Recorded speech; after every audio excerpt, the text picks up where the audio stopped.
Right, we have Tim St Vincent on with us right now, and Tim works with the Credit Counselling Society. And I asked Tim to join us so he could talk about the impact of COVID-19 on a personal note. We all hear about the impacts it's having on governments and on layoffs and on small businesses, and of course, even on the city of Winnipeg. But we haven't really talked about you and what you may have to do or what you can do during this time of really what's become a financial crisis. So, Tim, thank you very much for being here. Maybe you can tell us a Sure. little bit about what you do. Very briefly, I'm a financial educator with Credit Counselling Society. We're a nonprofit group. We focus on helping people with financial literacy to understand how our financial system works. And we also provide individual one-on-one credit counseling assistance. We help people with budget preparation, review their credit status. And for people who have a higher level of need, we can actually go out and talk to their lenders and work with them to bring their interest rate down towards zero, and then put them into a plan to help them find a way to pay back their debt without incurring more debt. Because too many people, their solution is, hey, I'm having debt problems, let's go out and get some more credit and pay off one debt with another, and it just snowballs. So instead, we focus on learning on how to live within your income. We've been very successful. We've been around for 24 years, and we've helped people pay back almost $500 million. Oh my goodness. Yeah. What's the value of, I know that sometimes financial pressures can be very hard on Mhm. families and such, and many people will often turn to bankruptcy as a way out, but that's kind of the last resort for people Yeah. because of the impact it would have on them for years to come. Is that correct? hmm Well, yeah, a lot of people don't realize lots of things about bankruptcy. First off, it's going to cost you around $1,800, which is a big shock to people. Hey, I'm broke. Where am I going to get $1,800? It's public information. It's not private information. All I need is your name, and I can look you up on the website for the Office of Superintendent of Bankruptcies. It can be a significant barrier to employment. It is the single hardest negative impact to your credit score of everything you can do out there. Um, it is the right solution, the right time for the right person, but it should be really your last stop. There are other options. So that's why we talk to people and we suggest they go to a nonprofit organization, a credit counselor, and see what those other options are before they take that step. That's a good point. So are you finding an increase in calls and offers or an increase of people coming in looking for help, especially during COVID-19? There are huge numbers of people coming to look for us even before COVID-19. Before COVID-19 last year, we had 83,000 people come to us for help. We're from BC to Ontario, so it makes that number a little more manageable. But Mm-hmm. we're a nonprofit. We don't advertise a lot. So that just shows what the impact was like before COVID. Right now, there's a bit of a sandbag effect, the way I phrase it, in that the issues are somewhat being hidden by the CERB payments. The CERB payments are great in that they're helping people get through, but eventually those payments will stop. There's a proposed extension right now, but eventually that will come to an end. And then all the issues that are being hidden behind that wall, well, once that wall disappears, they're going to come flooding through. Where we're getting actually our biggest increase right now, which is really good, is in requests for workshops and webinars. We do workshops and webinars for the most part at no charge. To give you an example, in June, typically I would do maybe 5 a month because it's usually a quieter month. Okay. Last time I checked, I have 19 scheduled. Hmm. Wow. So it is very, very busy on the education side, and it is going to come through on the other side, the individual one-on-one side. Once people start getting back to work, the CERB payment stops. Once the deferrals stop, because there's lots of implications people don't take into account. Like CERB is great. People needed that immediate help. People are forgetting it's taxable. So if you assume on average about a 33% overall tax rate on an individual $2,000 payment, you owe $660 in taxes.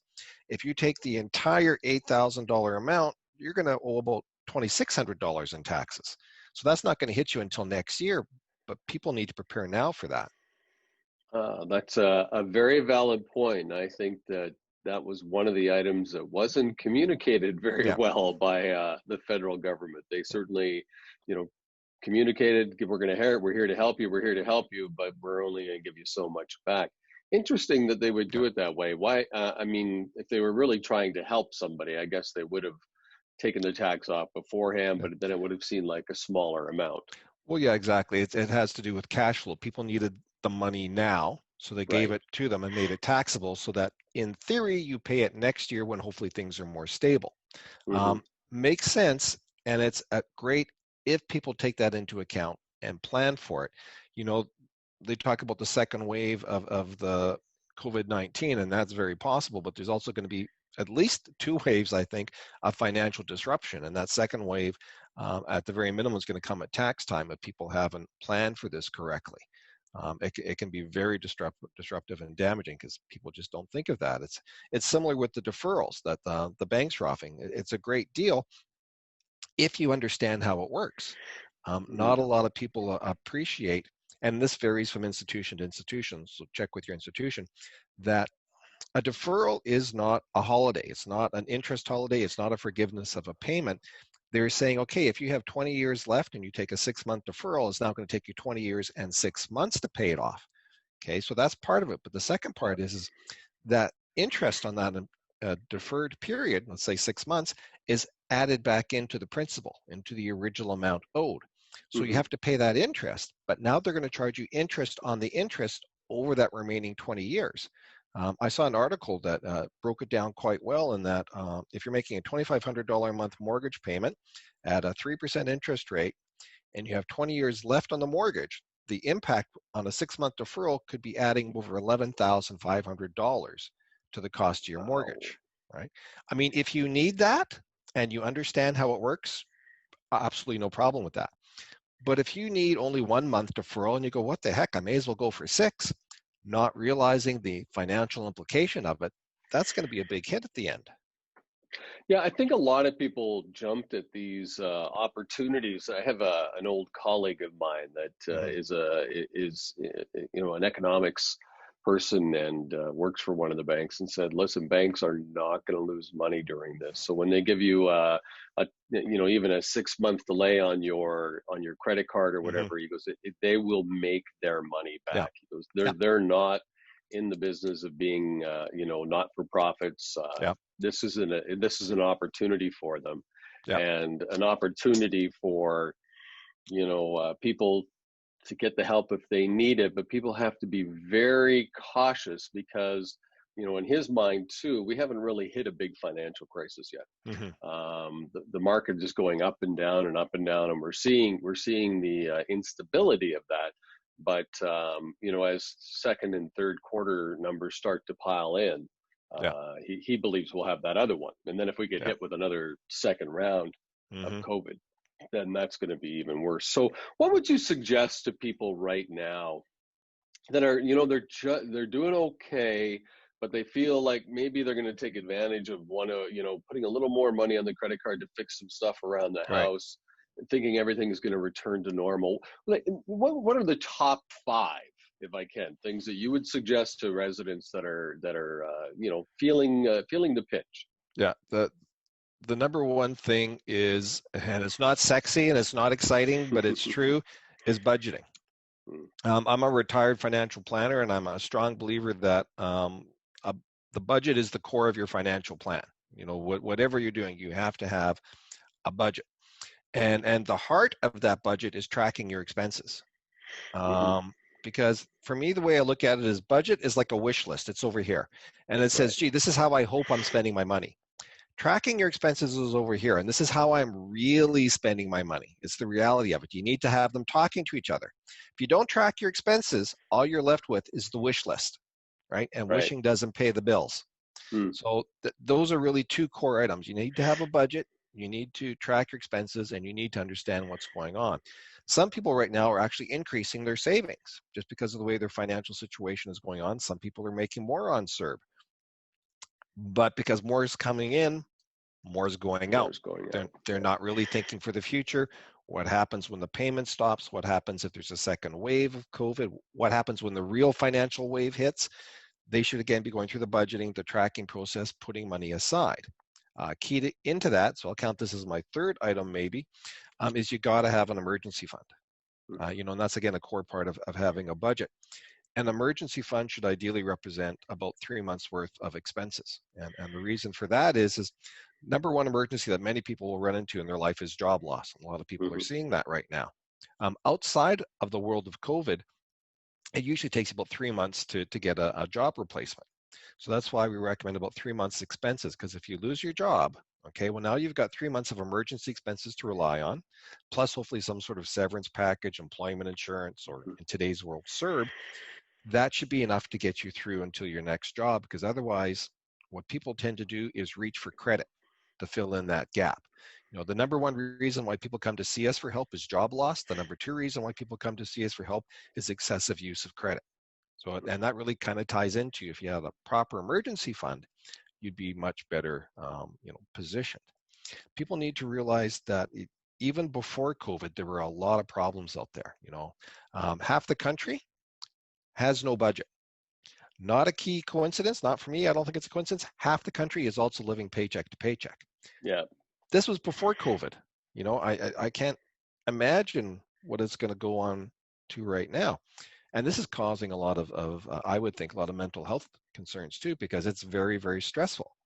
Again, before COVID, the number one stressor was money, right? And if you're already stressed by money and now COVID's coming in, that's going to do nothing but increase, the financial and the mental stress that people are going through. I was reading a report from Morneau Chappelle. It was a couple of years old, but it was still a good report. And it said the average employer, let's see if I can remember the stat, loses 3 hours of productivity per person per month as a result of financial stress. So what that translates into is for every 8 full-time employees, one has mentally checked out for the entire month. That's the impact of the productivity. So it impacts people on the individual level, but it also has an impact on businesses and their ability to generate income.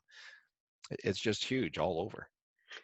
Very valid points, and thank you. And I think the one important thing too is we tend to buy more stuff online right now, and because you're not actually making a transaction, there's no tangible action there.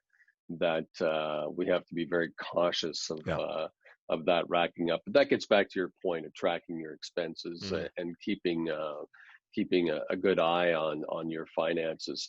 And yes, it is the most stressful. And I think what people don't realize is it's causing stress for kids because they don't understand it. They're seeing things going on in the household. They're seeing mommy and daddy stressed or discussing money. And we have to watch those moments and know that help is out there. So if you are struggling, there is help out there, and maybe we'll just wrap up with how people can get a hold of your organization, Tim. Sure. Easiest way to reach us, we have a toll-free number, 1-888-527-8999.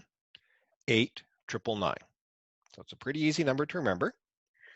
And you'll talk to someone there on our client care team. They're very good. They'll do a quick assessment in terms of what your needs are. They might be able to give you all the information you need. If you need a little bit more information, they can set up an appointment to see a credit counselor. And that's where we do the budget reviews, the credit counseling. And then for those people who are at that level of need, we can work with your lenders to bring the interest rates down towards zero. We work with all the banks, all the credit unions, all the credit card companies. We have relationships with all of them. We work with the payday lenders as well. And people really need to realize, as I mentioned earlier, half the country is struggling. And that has nothing to do with income or education, because the people who come to us will range from the unemployed day laborer to the professional. Doctors, lawyers, dentists, accountants, people making over $300,000-$400,000 a year to people who are making almost nothing from minimum wage. And sometimes people come to us just a little too late. And the reason they come to us a little too late is they're embarrassed. Oh, nobody else is having these problems.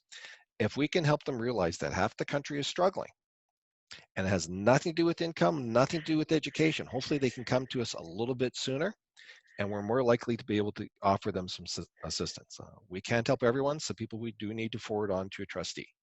And it's unfortunate when that happens because they come to us literally just a few days too late.